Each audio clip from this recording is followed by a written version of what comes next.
नमस्कार. आज आपण एका खूप इंटरेस्टिंग विषयावर बोलणार आहोत. कॅमेरा न वापरता फक्त AI वापरून व्हिडिओ कसा बनवायचा. आपल्याकडे बरीच माहिती आहे यावर. म्हणजे विचार करा, गाण्याचे व्हिडिओ, गोष्टी सांगणारे, ॲनिमेशन, अगदी माणसांसारखे चेहरे आणि आवाज वापरून बनवलेले व्हिडिओ किंवा अगदी यूट्यूब शॉर्ट्स आणि रील्स, हे सगळं AI कसं करतंय हे आज आपण जरा सविस्तर बघूया. उद्देश हाच आहे की AI व्हिडिओ बनवण्याच्या पद्धती आणि साधनं कोणती आहेत हे समजून घेणं. चला सुरू करूया. पहिला प्रकार घेऊया, टेक्स्ट, म्हणजे लिहिलेल्या मजकुरावरून थेट व्हिडिओ बनवणं. समजा एखादा ब्लॉग लेख आहे किंवा कथा किंवा अगदी गाण्याचे शब्द, त्याची स्क्रिप्ट वापरायची आणि व्हिडिओ तयार. हो, अगदी. यासाठी pictory.ai, invideo.io अशी काही टूल्स आहेत. InVideoमध्ये तर तयार टेम्पलेट्स पण आहेत. बरोबर. आणि flicky.ai हे अजून एक पाऊल पुढे आहे. ते टेक्स्टसोबत AI आवाज आणि स्टॉक फुटेज पण जोडून देतं. हो, इथे एक रंजक गोष्ट म्हणजे या साधनांमुळे लिखित माहितीला व्हिज्युअल रूप देणं खूप सोपं झालंय. अगदी फटाफट होतं.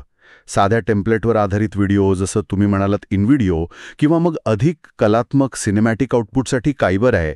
आणि अर्थातच OpenAIचं सोरा, ते तर अजून पब्लिक नाहीये म्हणा, पण त्याची क्षमता खूप मोठी दिसतीये. खरंय, म्हणजे फक्त स्क्रिप्ट चांगली हवी, बाकी टेक्निकल काम खूप सोपं होतंय. बरं, आता दुसरा प्रकार बघूया, जो मला खूपच इंटरेस्टिंग वाटतो.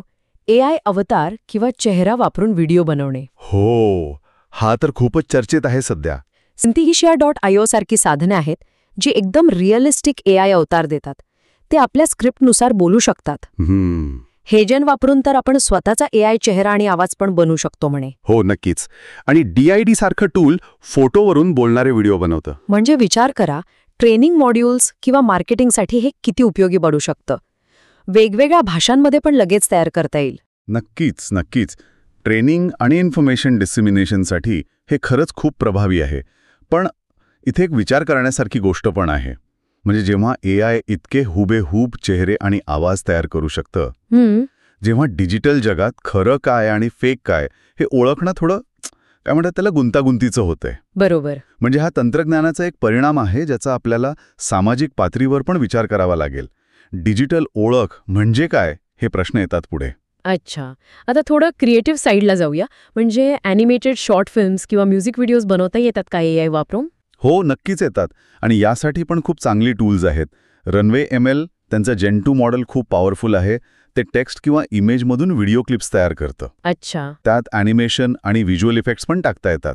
आणि पिका आर्ट आहे, जे म्युझिक व्हिज्युअलायझेशनसाठी चांगलं आहे. म्हणजे समजा मला एक कल्पना सुचली की एक मुलगा पावसात शेतात धावतोय. हो. साठी जे बजेट आणि टीम लागायची, आता ते एका व्यक्तीला सुद्धा करणं शक्य होतंय, किमान छोट्या प्रोजेक्टसाठी तरी. हे फक्त टेक्स्ट टू व्हिडिओ नाही, हे व्हिज्युअल स्टोरी टेलिंगचं एक नवं माध्यम आहे.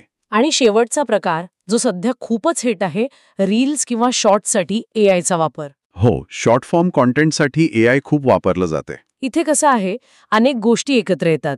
म्हणजे आवाज बनवण्यासाठी 11labs.io सारखी साधनं आहेत जी एकदम नैसर्गिक वाटणारे AI व्हॉइस देतात. अगदी, त्यांचे आवाज खरंच खूप चांगले आहेत. मग CapCut किंवा Veed.io सारखे व्हिडिओ एडिटर वापरायचे. त्यात हे AI आवाज, स्टॉक व्हिडिओ किंवा इमेजेस, टेक्स्ट म्हणजे सबटायटल्स, इफेक्ट्स, संगीत सगळं एकत्र आणायचं. बरोबर. कॅनवा प्रोमध्ये पण आता बरेच व्हिडिओ टेम्पलेट्स आणि फीचर्स आले आहेत यासाठी. हो का? अच्छा. इथे महत्वाचं काय आहे तर हे इंटिग्रेशन. म्हणजे कसं वेगवेगळ्या AI क्षमता, आवाज, व्हिज्युअल, एडिटिंग एकत्र वापरून एका विशिष्ट फॉर्मॅटसाठी, जसं की रील्स, कंटेंट बनवला जातोय. यातून AI टूल्स किती फ्लेक्झिबल आहेत आणि एकमेकांना कशी मदत करू शकतात हे दिसतं. म्हणजे एकाच टूलवर अवलंबून राहायची गरज नाही. बरोबर. योग्य कामासाठी योग्य टूल निवडणं महत्वाचं. तर आजच्या या आपल्या चर्चेतून आपण पाहिलं की AI वापरून व्हिडिओ बनवण्यासाठी किती वेगवेगळे मार्ग आणि साधनं उपलब्ध आहेत. हो. साध्या टेक्स्ट व्हिडिओपासून ते अगदी सिनेमॅटिक ॲनिमेशन आणि AI अवतारांपर्यंत खूप पर्याय आहेत. नक्कीच. मूळ माहितीतला जो प्रश्न होता की नक्की कोणता व्हिडिओ बनवायचा आहे, गाण्यावर आधारित, ग्रामीण कथेवर, स्वतःचा चेहरा वापरून की रील्ससाठी, तर उत्तर असं आहे की या सगळ्यासाठी आता साधनं उपलब्ध आहेत. पण या साधनांमुळे निर्मिती सोपी झाली असली तरी खरा प्रश्न वेगळाच आहे. कोणता? मग तो म्हणजे आपण या तंत्रज्ञानाचा वापर करून कोणती गोष्ट सांगणार आहोत, कोणता संदेश देणार आहोत.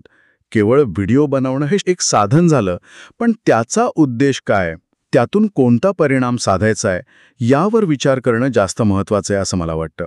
तंत्रज्ञान हातात आहे, त्याचा प्रभावी आणि जबाबदारीने वापर कसा करायचा हे आता खरं आव्हान आहे. अगदी बरोबर. विचार करायला लावणारा